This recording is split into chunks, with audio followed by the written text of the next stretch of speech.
What is up, Table Fam? I love you, bro.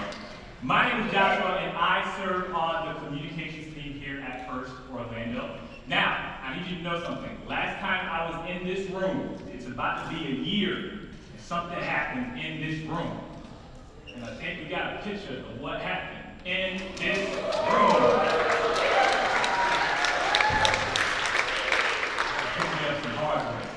Shout out to Prudence. Yes. So, moving along, if you have your Bibles, go ahead and open them up to Proverbs 27:12. That's what we're going to be in today. And as you turn it, I'm just going to set us up with a little story, and then we're going to open God's Word, and then we'll make application based off of what we read. Is that okay? Is that okay? All right, that's what I'd like to hear. So, shout out to Britt for the phenomenal introduction, too, by the way.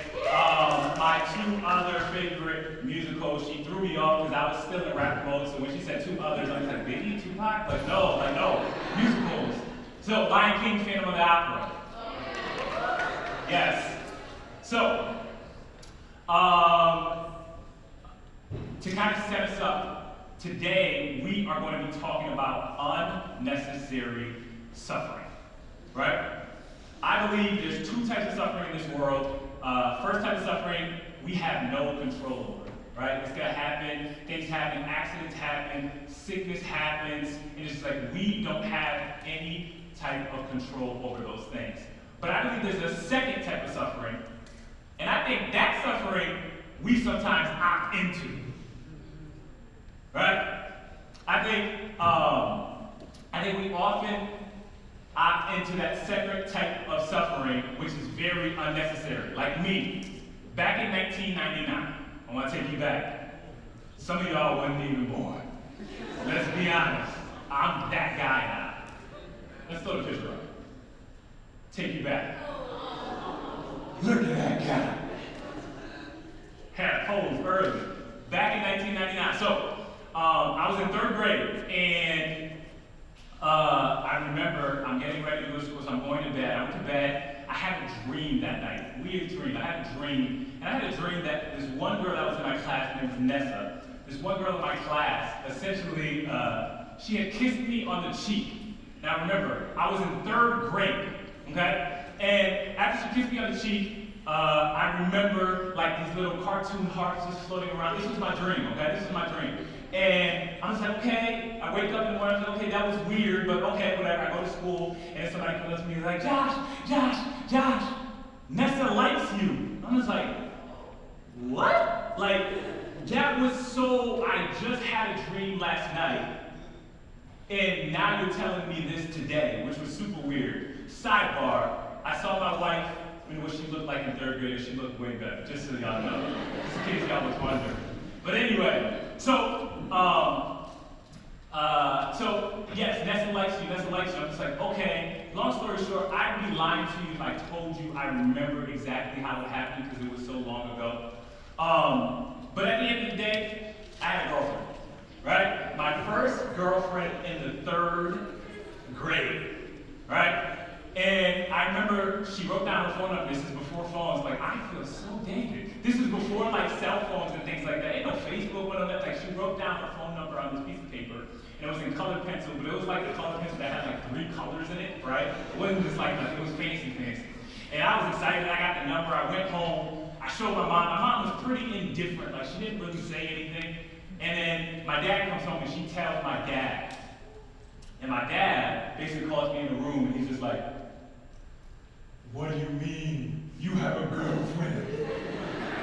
I will send you to school for that. I'm just like, bro, like, got it, right? But at the end of the day, we had dinner, and then I remember this black trash bag. Never forget, this black trash bag. He'd empty out the trash, and he'd just like throw her phone number away.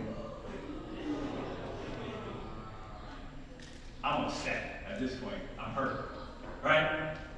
So I had 2 choices at that point. I could either break up with her, or I could keep going. So as we continued our relationship,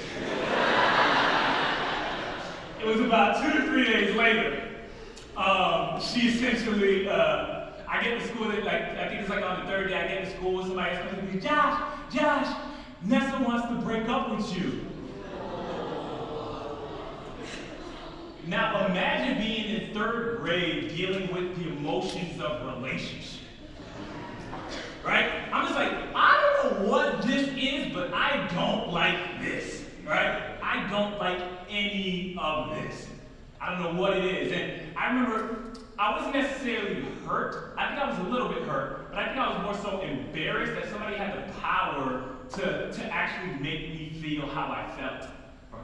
So I remember I'm in the cafeteria at this point, and I feel like everybody wanted me to be upset, so I was just like, okay, like, I'll be upset. So I'm in the cafeteria, and like I have my head down like this.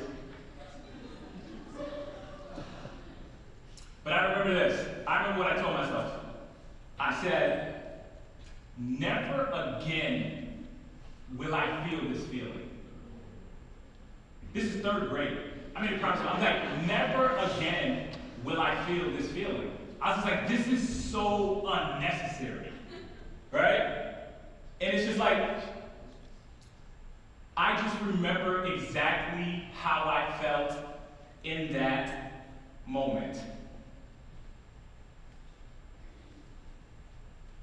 And from that day forward, I feel like I was trying to figure out one thing. And it was basically, how do I limit the suffering in my life? Right? How do I limit the suffering in my life? Or in layman's terms, I gotta do better. That's not happening to me again. I got to do better. I wonder if any of you guys ever said that to yourselves. I gotta do better, right? You look at the account at the end of the week, you thought you was budgeted. And then you look at the check-ins, and then you check the savings just in case. But then you look back at the check-ins, and you're just like, man, I got to do better, right? Or maybe you started talking to you-know-who, and got into you-know-what.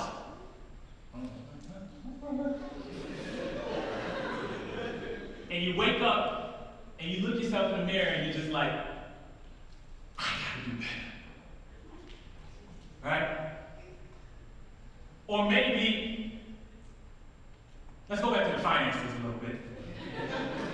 You're looking at your account, and your account says, you got enough money for about the next 3 meals. You look at the account, you look at yourself, you look at the account, you look at yourself, you look at the account. It's a Disney day! I guess it's a Disney day! 3 meals that are covered Disney, right? I got to do better. So, we are in a series that we're calling The Best Advice We Never Got. I never got. The best advice I never got. Alright? And I feel like Dan's been doing a great job of setting us up. And essentially we're in this series because we want to tell you the best advice. Finish my sentence. Thank you. I like this proud response. This is what I like. I like to go back and forth. Perfect. The best advice that we never got. Okay? So, before we get started, I want you to know 2 things, right? And the first thing I want you to know is this.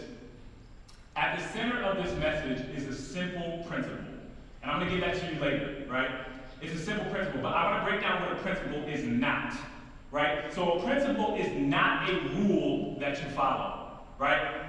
A principle is not a rule that you follow, and also a principle is not something that you choose to apply, right? So principles are not invented, they're discovered. Okay? They were true before you knew about it, and they're going to be true after you know about it. Like somebody's side piece. But that's besides the point. But that's too deep. I'm sorry, I'm sorry. But yeah, so and the second thing I want you to know is this, in all seriousness, the second thing I want you to know is this to kind of set you up. Andy Stanley says this: you are unique, your story is not, and your path is not.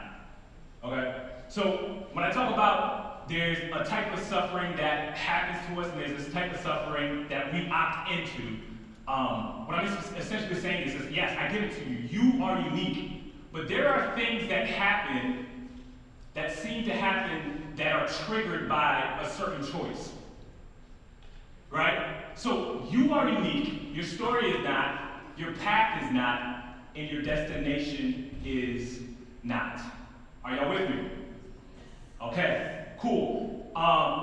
Now, the principle that we're going to be looking at is found in Proverbs, right? So if you don't know anything about Proverbs, I'm going to give you a little context for that. Solomon wrote Proverbs, and Solomon is basically David's son, right? And who's David?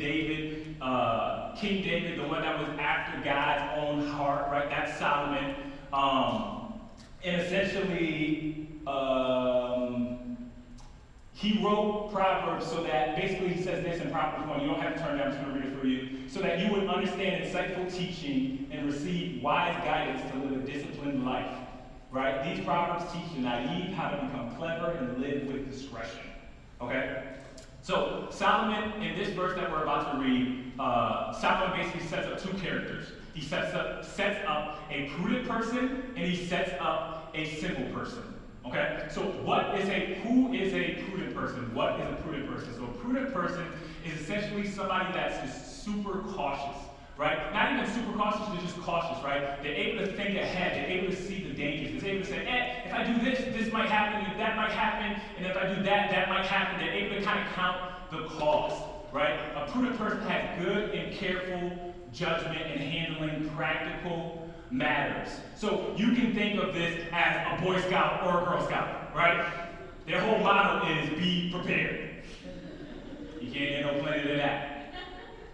All right? So that is a prudent person. So we're going to talk about now what a simple person is. So a simple person, he describes as somebody that's naive, or somebody that lacks experience, right? So, and I want to make this clear, he's not talking necessarily about a foolish person, right? So he's not saying that you're necessarily foolish, he's just saying, listen, you're naive, you don't have experience, you lack experience, which is why you tend to navigate and find yourself in certain circumstances. Sometimes that naiveness may lead you to do foolish things, but you don't necessarily start out as foolish. All right? Think about this as anybody, an older brother or older sister in here? Okay. Your older brother, or your younger brother or your younger sister ever try to do something?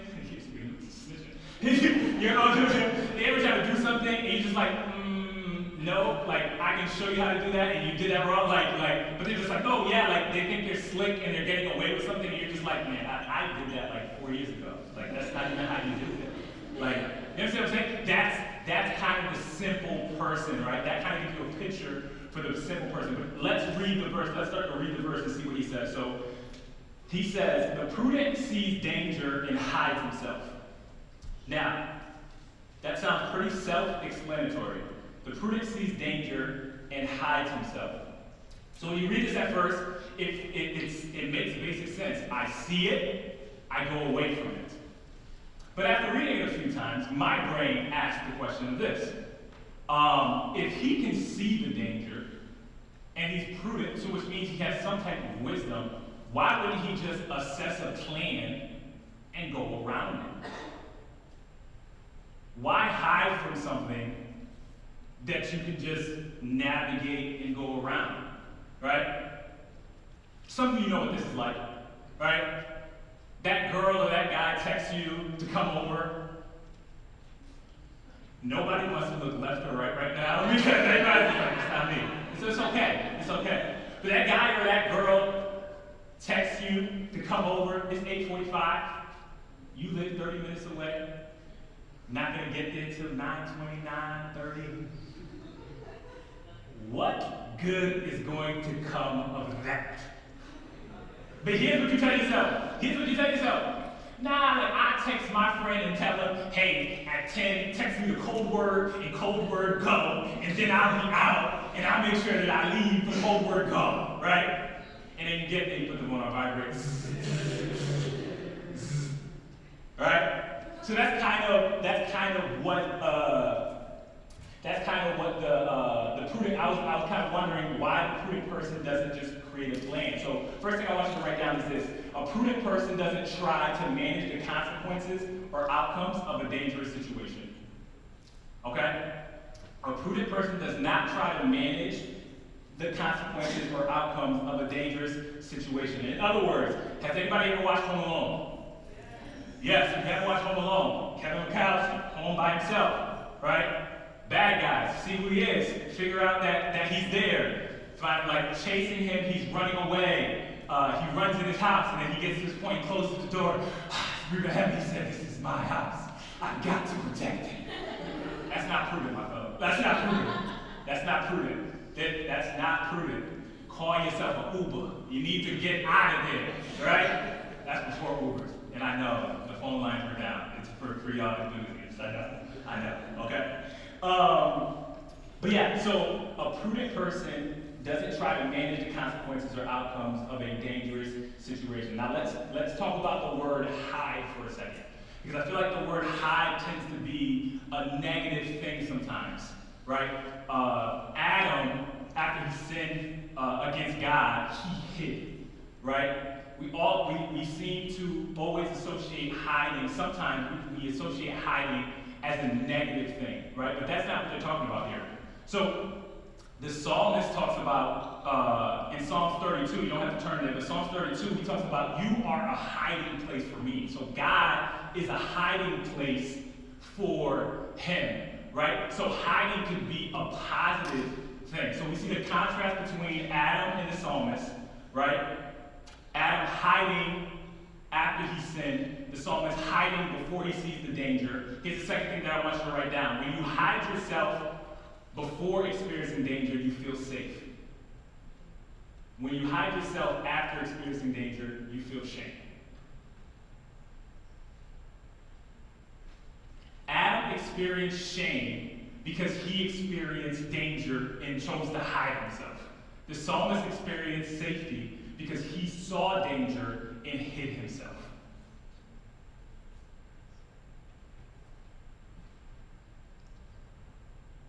So I want you to ask yourself this question.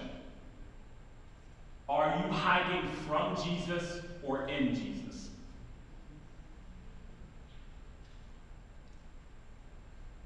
Now, reread this next part with me. It gets good, guys, it gets good. So, the prudent sees danger and hides himself, but, everybody say but. The simple go on and suffer for it. In other words, you cannot hide from what you don't see coming.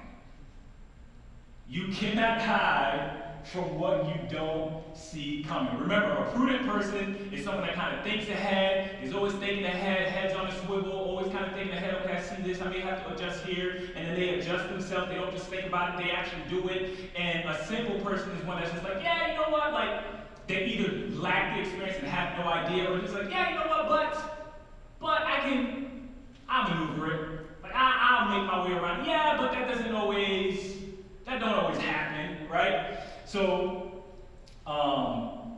now the question I had to ask myself is like, why does the simple person go on, right? And the simple person, essentially, like I was saying, is the person who doesn't see the danger, or they just don't respect the danger, right? They don't see the danger, or they don't expect the danger. So now, this actually explains why some of you argue so much with your parents.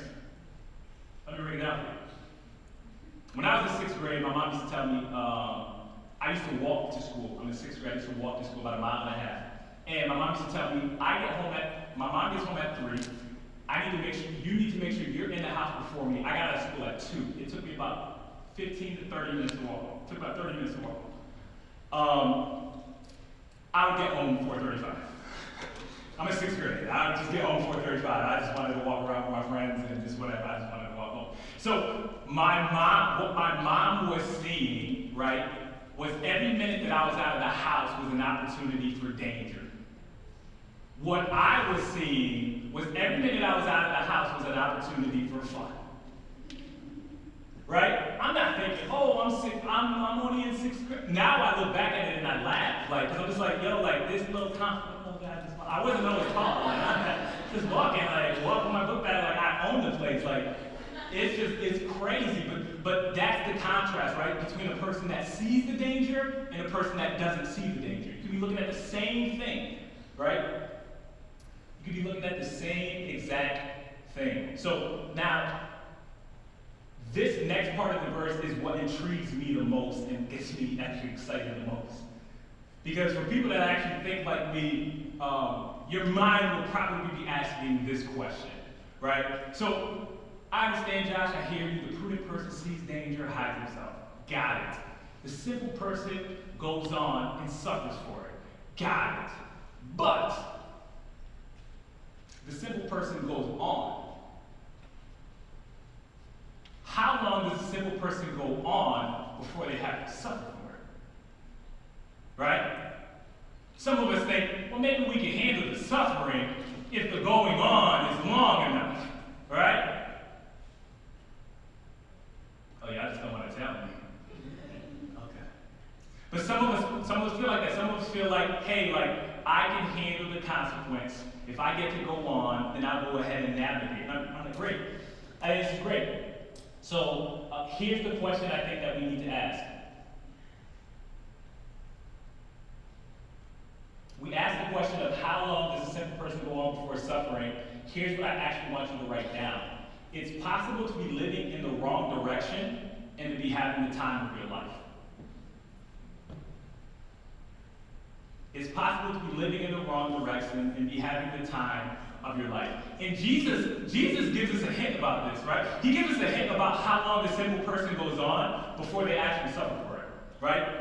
I want to bring you over to Matthew 7, right? And it's going to be up here, so you don't have to turn there. But as we kind of read Matthew 7, I just want you to observe this verse and allow it to kind of give commentary to what we just read, okay? So it says this, therefore, everyone who hears these words of mine and puts them into practice is like a wise man, right? So basically he's saying this, the person that hears and does the will of God is a wise person, right?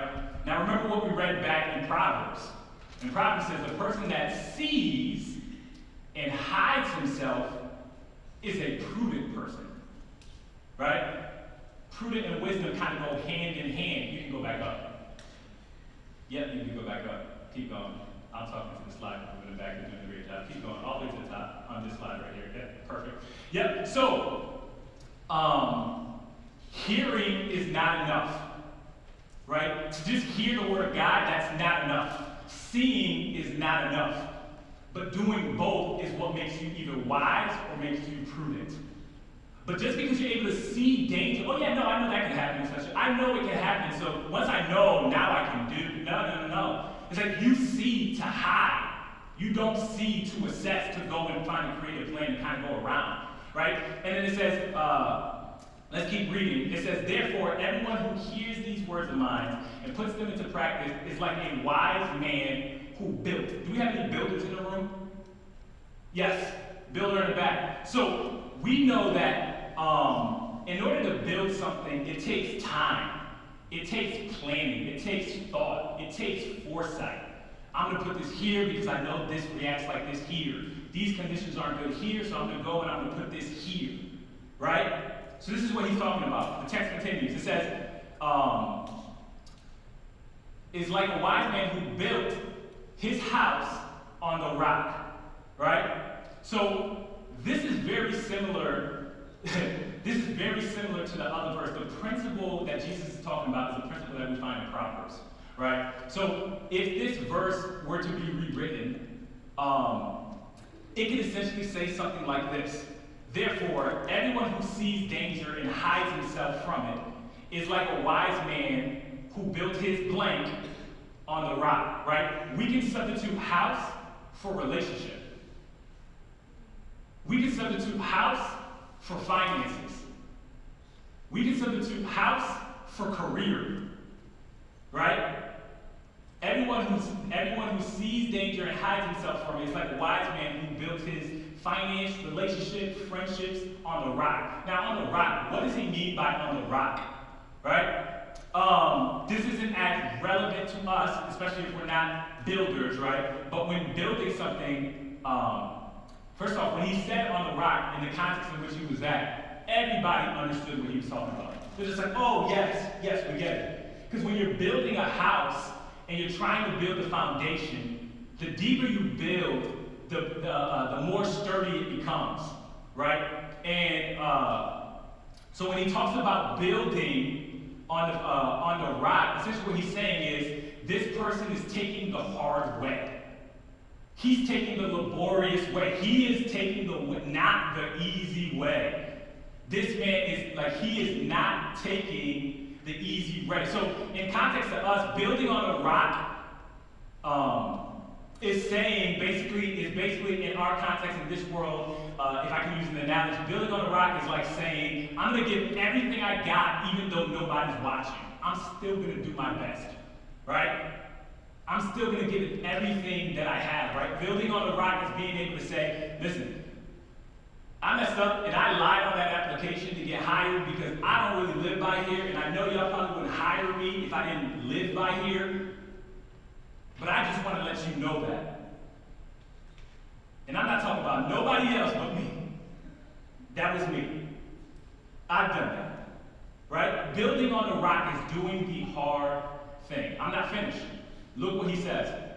But everyone who hears these words of mine and does not put them into practice is like a foolish man who built his house on the sand. And at this moment, everybody in the crowd was just like, ugh.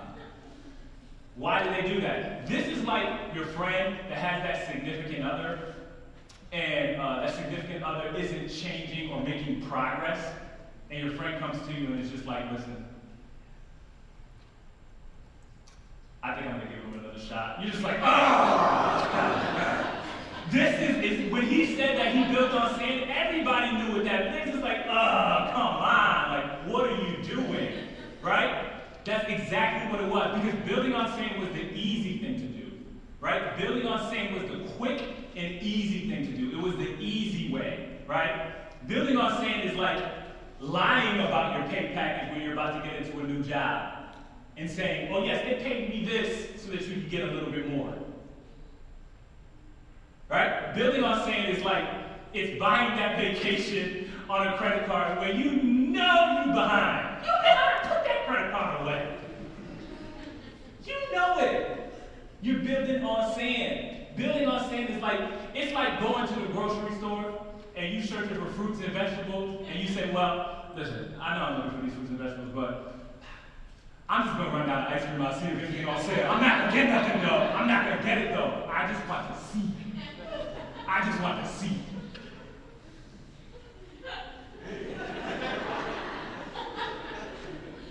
That's building on sand. You setting yourself up for failure. But I'm going to pause here real quick. I just want you to know that, like, if you've ever felt like, man, I feel like I'm doing the right thing, and they're taking shortcuts, and they're winning. Yes, they are. They're building on sand. It's quicker. It's easier. But let's keep reading and see what happens. So here's what I imagine. I imagine by the time he was halfway through the house, I think by the time my man was buying furniture, the one I was building on sand, by the time he was buying furniture, furnishing the house halfway through, I think my man over here just finished the foundation. So it looked like nothing was happening for my man. And this person's just out here just living it up, right? Just living it up. But the story continues. Jesus says, the rain came, the streams rose, and the winds blew and beat against the house, and it fell with a great crash. Now, what did he mean by that? The winds came, the rain blew, right? But I want you to catch this. The storm came to the person that built the foundation the right way, and to the person that built the foundation the wrong way. It didn't pick or choose. The storm came to both, right? So I want you to write this down. Hiding yourself from danger does not stop the storm from coming. Right? Here's essentially what Jesus was saying. How long do the simple go on until they suffer? They go on until the storm comes. Right? They go on until the storm comes. And when the storm comes, essentially it says that the guy that built his foundation on the rock, his house stood tall. And the person that built the foundation on the sand, their house came to ruin. It crashed quickly, suddenly, a great crash. So my man, even though he had to go through suffering, he was just solving problems. This person had to rebuild.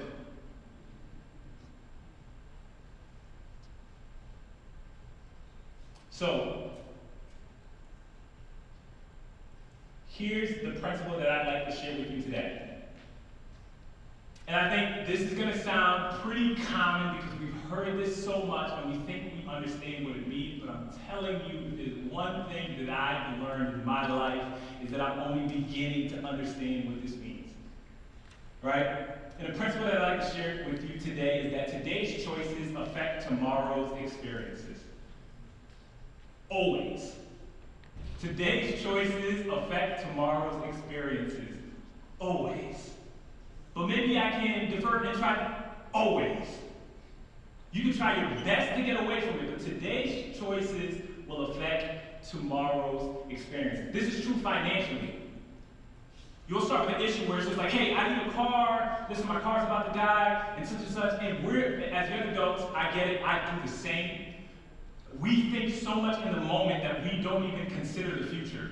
And we're just like, man, I just need to fix it, I need to fix it now, I need to fix it now. And we go into a dealership, right? By the way, I worked at a dealership for 5 years, so I know this. So we go into a dealership, we're just like, we want the car. Okay, I'm looking at your finances. Okay, hey, it doesn't look like you make it up. No, I'm gonna pick up an extra job, and I'm gonna do this, to make it happen. Today's choices will affect tomorrow's experiences, right? And this is also true physically, right? Physically with our bodies, right? You go home, you're tired, you're sluggish, you don't really want to take care of things. Like another day, I go to the gym, but maybe I won't go to the, you know what, I just take off today. It's fine, you can take off. But just know, today's choices affects tomorrow's experiences, right? This is true relationally, right? When you want to be in a relationship, and sometimes it just feels like, man, it's just so lonely, or it's just like, I'm bored. Honestly, I'm bored. Right? And those are real issues, and there's nothing wrong with that. But instead of dealing with those issues, we choose to create a 6'1", tall, dark, handsome problem named Jerome. Right? Or 5'6", brown-eyed girl named Susie. And we try to deal and cope. That's fine. You can do it. Just know that today's choices will affect tomorrow's experiences. And I know there's some of us in the room where it's just like where we may be under the weight of feeling shame for feeling like, man, I feel like I always do the wrong things, or I'm always messing up. I want to say that there's hope for you because Jesus. Right? Jesus says that when we put our trust in him and we follow him, he will finish the good work that he started.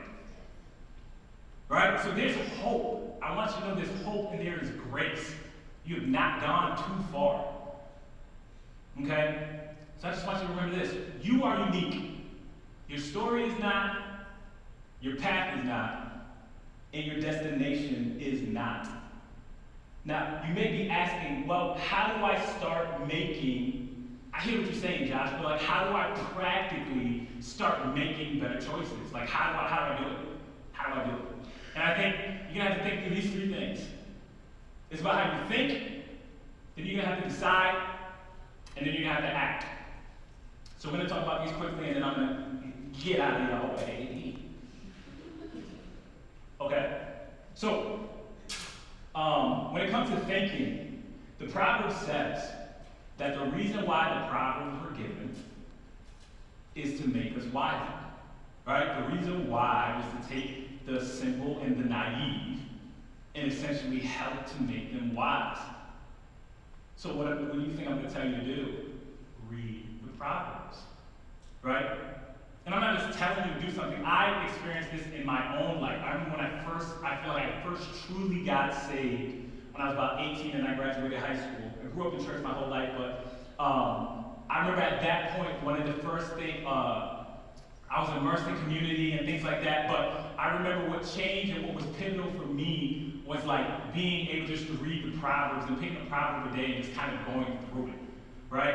And that was so helpful for me, praying for wisdom, praying for insight. That's what the Proverbs tell you to do. And I tell you, I kid you not, to this day, like, I'll just be walking and doing something, and the Proverbs is always just like, my son, do not, and in my mind, that's what it's doing. My son, all right, okay, I'm not gonna do that, all right, okay, I'm not gonna do that. Like, how you think, what you're putting in there is gonna help how you think and respond as a prudent person. Number two, we're gonna have to decide, right? We need to decide what you need to guard yourself from. Now, what I'm about to say is purely descriptive and not prescriptive. I'm just telling you what I had to do because of my life. See, I've been through some things and I've navigated some things, so there are certain safeguards I put up in my life just because, and I don't necessarily talk about them, right? So it's just like, I remember getting teased, because I did Christian hip hop for about 10 years, so I remember getting teased because people used to be like, well, Josh, why don't you follow nobody? Oh, you're so Hollywood. I didn't have a ton of followers or anything like that, but it's, oh, you're so Hollywood, you don't want to follow anybody. Truthfully, why I didn't follow anybody? Because I'm competitive. I'm super duper competitive, and I do not like, when I start to see other people making progress and I'm not, that puts me in a bad place. I'm just being honest. It put me in a bad place.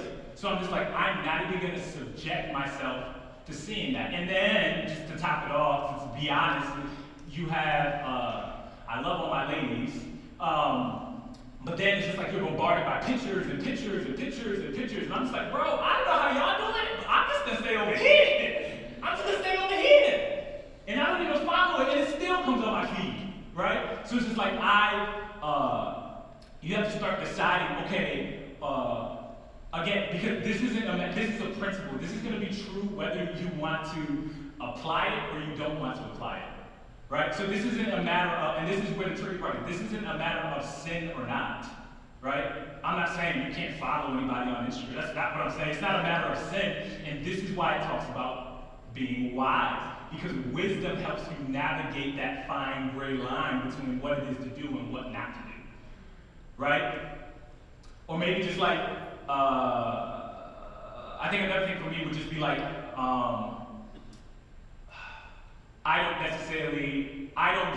I used to back in the day, I do not drink. I don't drink because, again, I know who I was. I know why I used to do it. I no longer have those motivations, so I just don't put myself in that position. I'm not saying that you can't handle, I am not prescribing anything to you. I'm merely trying to be descriptive and tell you that you have to know yourself and you have to know the positions that you put yourself in. Because some of the stuff is, whether it's that, whether it's other things, these are things where it's just like we walk down paths and we open doors. I'm just gonna leave it there. Number three, acting. You have to do. So the biggest thing that I got out of this, even while reading it, I was super convicted, was a prudent person is not one that just sees the danger, but does something, actively hides himself, right? In the same way, when Jesus was talking, and he said that the person that hears his word and does what he says is the person that is actually following the will of God. So the doing part, and the doing part is so hard, right? Because sometimes I'm being prudent doesn't necessarily give you the advantage. I'm be honest with you. I'll be completely honest with you. It's going to be something for some of y'all to pick up. Most of y'all probably will not pick it up. That's okay. But I just know the impacts of it, right? So sometimes you're going to have to have the courage to stand alone and be like, nah, this is just me. This is me. This is what I got to do. You don't respect it, it's going to be what it is. Like, it's just me. I many times walk into circumstances where it's just like, hey, you want to do this or want to do that? I'm like, no. And you look at me weird. And I can tell that they're talking behind my back. And then that's okay. That's okay. I know where I don't want to go. I'm okay with that. So we have to think how we think. We have to make a decision what we need to guard ourselves from. And then we need to act. We need to surround ourselves with people who are like-minded, that are able to support us from the pressures that we get. We understand that? Do we understand that? Thank you. Okay, so I'm going to close with a story. And essentially, I'll take you back to 1999, third grade. The minute I had my hand down on the thing and I said, I will never, ever let this happen to me again. To give y'all some context, I am an avid Kobe fan, Mamba mentality. Probably had it since third grade. I was determined never to let that happen to me again. So I went on in life for the next, I'm 8 years old at that point, 20 years almost of my life. Emotionally detached from people. Do not care. I am going to hurt you first so that you do not hurt me. I learned it. I'm not feeling that again. Not me. I will not feel that again. So this is me going through life looking like I'm winning, right? Talking to these girls, doing this, looking like I'm winning, although I cannot even emotionally connect with anybody.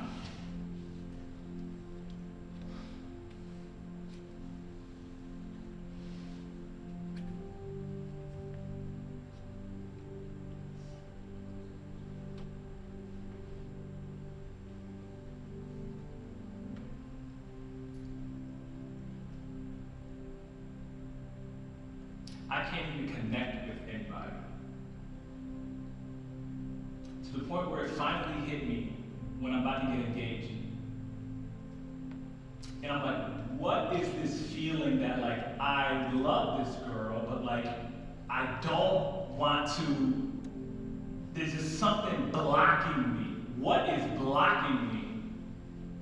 I'm going to counseling, I'm talking about it, and, like, I finally realized, like, oh, third grade.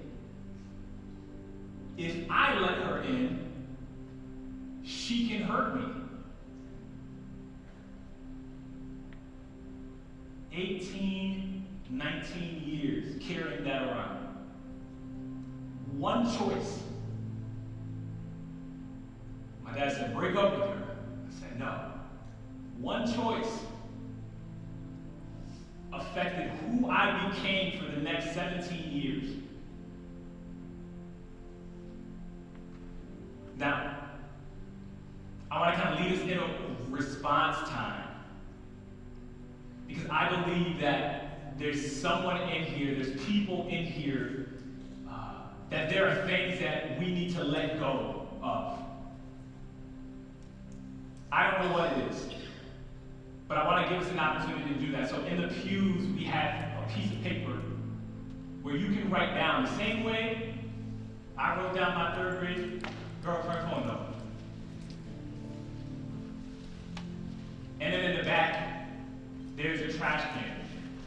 The same way my father presented me with a trash can. I think your father presented you with a trash can.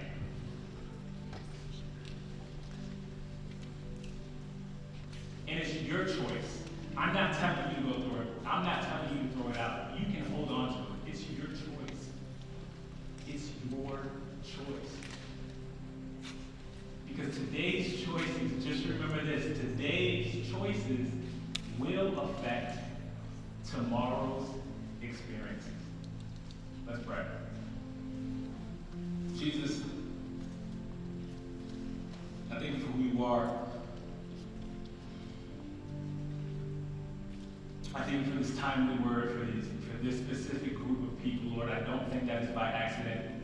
Lord, I pray that you just move in their hearts, move in the hearts of everybody here. I pray that you might just reveal to them whatever it is that you want them to know, Lord. I don't know. I have no idea. But I pray that you show them something. And if there's nothing, great. But I pray that they just always remember this simple thing.